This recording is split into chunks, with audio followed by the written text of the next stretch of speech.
Welcome back. आज मैं आपके बीच शेयर करने जा रहा हूं एक इंपॉर्टेंट टॉपिक जो हर एक एग्जाम के लिए बहुत इंपॉर्टेंट है, वैसे स्टूडेंट के लिए जो केमिस्ट्री से संबंध रखते हैं। ओके, चलिए देखते हैं। कहता है हाइजेनबर्ग अनसर्टेनिटी प्रिंसिपल। ठीक है, हाइजेनबर्ग अनसर्टेनिटी प्रिंसिपल जो हमारा ये प्रिंसिपल है वो क्वांटम मैकेनिक्स का एक फंडामेंटल कॉन्सेप्ट के नाम से जाना जाता है। ठीक है, ये जरूर याद रखिएगा। पहले हम समझते हैं कि ये दिया किसने था। तो ये दिया था वर्नर कार्ल हाइजेनबर्ग ने। किसने दिया था? वर्नर कार्ल हाइजेनबर्ग ने। कब दिया था? 1927 में। ओके, अब इसका चलते हैं हम लोग देखते हैं स्टेटमेंट को। ठीक है, स्टेटमेंट के जानने से पहले मैंने आपको जो पहले बताया कि जरूर याद रखना है कि हाइजेनबर्ग अनसर्टेनिटी जो प्रिंसिपल है वो क्या है? फंडामेंटल कॉन्सेप्ट है। किसका? क्वांटम मैकेनिक्स का। चलिए स्टेटमेंट को समझते हैं। कहता है कि Heisenberg uncertainty principle states that the exact position and momentum of a particle can not be determined simultaneously. मतलब हम माइक्रोस्कोपिक पार्टिकल लाइक इलेक्ट्रॉन का एग्जैक्ट पोजीशन और मोमेंटम पता लगाना पॉसिबल नहीं है। ठीक है, तो पॉसिबल अगर नहीं है तो क्या है भाई? तो हम लोग फिर उसका मैथमेटिकली किसी का निकालते हैं। अगर करेक्ट तो थोड़ा सा दूसरा भाई इनकरेक्ट होगा ही होगा। मतलब एक को, मतलब दो पेयर अगर हम ले रहे हैं, दो क्वांटिटी का एक पेयर ले रहे हैं, तो एक जैसे जैसे शुद्ध हम करते जाएंगे तो दूसरा क्वांटिटी ऑटोमेटिक अशुद्ध ही आएगा। इसका मतलब जो ये अनसर्टेनिटी है प्रिंसिपल जो है ये है इनहेरेंट। क्या है? इनहेरेंट। और इनहेरेंट का मतलब होता है कि ये नेचर में ही है, अवॉइडेबल नहीं है। ठीक है, ये ध्यान रखेंगे, ये चीज को ऑलवेज याद रखना है। अब इसी चीज को मैथमेटिकली एक्सप्रेस किया गया। कैसे किया गया? तो delta x into delta p greater than equal to h by 4 pi. मतलब डेल्टा एक्स जो यहां पर है वो है uncertainty in position, delta p जो है uncertainty in momentum, linear momentum, क्योंकि ये डेल्टा पी जो होता है मोमेंटम के लिए यूज होता है, जिसका फॉर्मूला आपको पता है कि हमारा क्या होता है? एम भी है ना, मास ऑफ अ पार्टिकल और velocity of that particle. Okay, H क्या है? Planck's constant. तो जो आपकी ये कांस्टेंट वैल्यू भी होती है उस वैल्यू को भी आपको याद रखना है 6.6। कहीं कहीं बुक में आपको 6.54 लिखा रहेगा, आप 6.6 से याद रखिए। 10 to the power -34 joule second.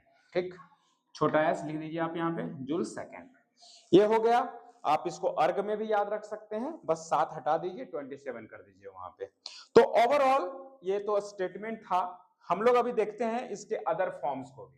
ठीक है, अदर फॉर्म्स किस रूप में? तो ये तो जो दिख रहा है रिलेशन किसके किसके बीच है? पोजीशन और मोमेंटम के बीच है। हम देखते हैं एनर्जी और टाइम के बीच रिलेशन। ठीक है, चलिए यहीं पे देख लेते हैं क्या कहता है कि delta E delta t greater than equal to h by 4 pi, यानी ये एनर्जी और टाइम का रिलेशन हो गया। ठीक है, तो एनर्जी और टाइम का रिलेशन हो गया। अब क्या है? इसी को हम आप दिखा सकते हैं आप एंगुलर पोजीशन और एंगुलर मोमेंटम के रूप में। तो कैसे? तो कुछ नहीं करना है, डेल्टा थीटा लिखिए, डेल्टा एल लिखिए, greater than equal to h by 4 pi लिख दीजिए। तो ये किसका रिलेशन हुआ? मोमेंटम पोजीशन, एनर्जी टाइम, और ये हो गया angular position and angular momentum of microscopic particle. ठीक है, तो ये रहा स्टेटमेंट, मैथमेटिकल एक्सप्रेशन। चलिए अब हम समझते हैं ओरिजिन ऑफ अनसर्टेनिटी। ओके, तो कहता है कि the uncertainty arises due to wave particle duality of matter. कहता है कि जो ये अनसर्टेनिटी आया, जो ये ओरिजिन इसका आया, तो कहां से आया? Wave particle duality of matter के कारण। ओके, अब आपको पता होना चाहिए कि वेव पार्टिकल ड्यूअलिटी है क्या। तो ये दिया गया था डी ब्रोगली के द्वारा। क्या बोला था डी ब्रोगली ने? और एक फॉर्मूला भी दिया था, लैम्डा बराबर एच बाय एम भी। क्या बोला था कि किसी भी माइक्रोस्कोपिक जो पार्टिकल है उसके पास दो नेचर होते हैं, एक वेव नेचर और एक पार्टिकल नेचर। तो ये क्या है? Particle nature. ये हो तो लिनियर मोमेंटम हो गया, और ये लैम्डा क्या है? वेवलेंथ है। तो ये क्या है? वेव कैरेक्टरिस्टिक्स में आता है। तो किसी भी मैटर का दो नेचर होते हैं, तो इस वजह से कहता है कि ये अनसर्टेनिटी आया। ओके। नेक्स्ट है मेजरमेंट इन्वॉल्विंग इंटरेक्शन, मतलब अनसर्टेनिटी आने का वजह है कि जब हम एग्जैक्ट पोजीशन अगर मान लो निकालना रहा तो मोमेंटम डिस्टर्ब हो जाएगा, मोमेंटम अगर निकालेंगे एग्जैक्ट मोमेंटम तो पोजीशन डिस्टर्ब हो जाएगा। तो इसके लिए एक छोटा सा एक्सपेरिमेंट किया गया था गामा रे का यूज करके, ठीक है। तो कहता है कि अगर किसी माइक्रोस्कोपिक पार्टिकल यानी इलेक्ट्रॉन का अगर आपको एग्जैक्ट पोजीशन पता करना हो तो हमें क्या जरूरत पड़ेगा, हाई एनर्जी फोटोन की, जिसमें हम लोग मान लेते हैं कि गामा रेज का यूज कर लिए। अब गामा रेज का यूज करके जैसे ही हम लोग एक्यूरेट पोजीशन पता करेंगे वैसे ही इसका मोमेंटम डिस्टर्ब हो जाएगा। इसका मोमेंटम क्या हो जाएगा, डिस्टर्ब हो जाएगा। तो हम इसका फिर मोमेंटम एग्जैक्ट पता नहीं कर सकते, ये बाय नेचर है। ये क्या है, एक बाय नेचर। तो वही कहता है कि मेजरमेंट इन्वॉल्विंग इंटरएक्शन, जिसकी वजह से अनसर्टेनिटी ओरिजिन में आया। नेक्स्ट है fundamental nature of quantum system. कहता है किसी भी क्वांटम सिस्टम का ये एक फंडामेंटल नेचर है, नॉट अ एक्सपेरिमेंटल नेचर, इसलिए अनसर्टेनिटी आएगा ही आएगा। ठीक है, यहां तक समझ आया? तो इसी को मैंने नोट करके मैंने एक वर्ड लिख दिया है, ध्यान रखेंगे।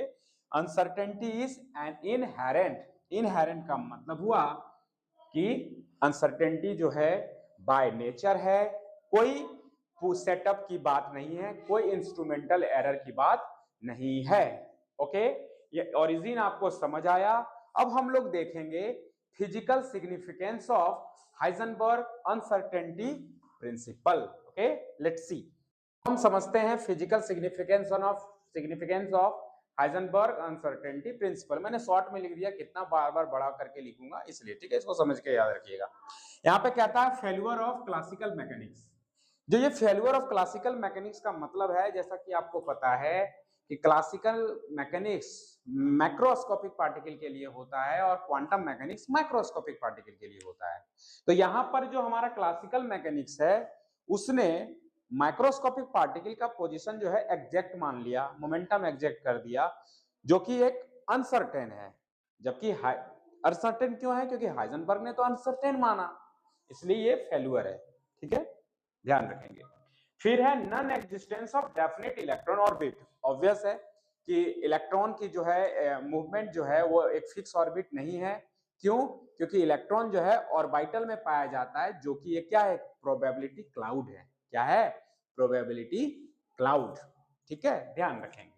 नेक्स्ट है stability of atoms, stability of atoms. तो यहां पे कहता है कि हाइजेनबर्ग ने एटम को स्टेबल बताया, जबकि कहा जाता है ऐसा कि इफ एग्जैक्ट पोजीशन और मोमेंटम ना हो तो एटम स्टेबल नहीं होते, जबकि हाइजेनबर्ग ने स्टेबल बताया अनसर्टेन होने के बावजूद। ठीक है, ध्यान रखेंगे। नेक्स्ट है जीरो पॉइंट एनर्जी। तो कहता है कि किसी भी पार्टिकल का एनर्जी जीरो नहीं होता, इवन एट एब्सोल्यूट जीरो, वो मोशन में एग्जिस्ट करते हैं। नेक्स्ट है लिमिट्स ऑफ मेजरमेंट। कहने का मतलब कि जैसा कि हम लोग अभी देखें कि एग्जैक्ट पोजीशन और मोमेंटम नहीं निकाल सकते, बट प्रिसाइजली हम लोग कोशिश करते हैं कैलकुलेट करने का। तभी तो फॉर्मूला हमारा दिया delta x into delta p greater than equal to h by 4 pi. तो ये प्रिसाइजली इनइक्वालिटी का फॉर्म है और ये कोशिश तो करते हैं। ठीक है, तो इस तरह से फिजिकल सिग्निफिकेंस रहा हाइजेनबर्ग अनसर्टेनिटी प्रिंसिपल का। आई होप आपको समझ आया होगा। तो प्लीज मेरे चैनल को ज्यादा से ज्यादा लाइक शेयर सब्सक्राइब करें और इसी तरह जुड़े रहें मेरे चैनल से।